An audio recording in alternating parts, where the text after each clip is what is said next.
Pas de chance, les lutins. Il va vous falloir remplacer la pale de votre éolienne.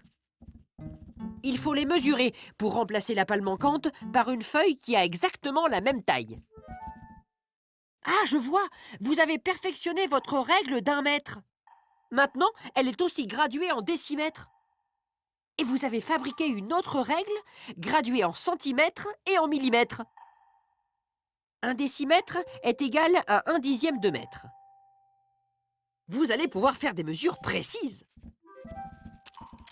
Les pales mesurent 5 centimètres. Il n'y a plus qu'à mesurer vos feuilles, les lutins. Oui, Joséphine, ta feuille mesure 48 millimètres. Est-ce que c'est plus ou moins que la pale de 5 centimètres?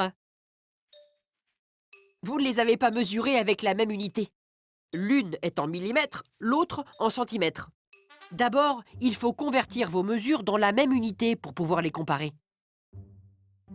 On écrit d'abord le chiffre de l'unité dans laquelle on a exprimé la mesure. 48 mm est égal à 4 cm et 8 mm.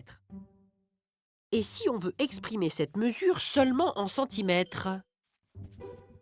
48 mm égale 4 cm, 8 mm. Et 4 cm, 8 mm égale 4,8 cm. On place la virgule après l'unité que l'on a choisie pour exprimer la mesure. Et la pale, Martin? La pale mesure 5 cm, ou 50 mm. Alors, laquelle est la plus grande? C'est la pale. 50 mm, c'est plus grand que 48 mm. Et 5 cm, c'est plus grand que 4,8 cm. Eh oui, la feuille de Joséphine est trop petite pour remplacer la pale cassée. Et la tienne, Martin? Elle mesure 5 cm ou 50 mm. Comme la pale, elle sera parfaite pour la remplacer. Et voilà une éolienne réparée.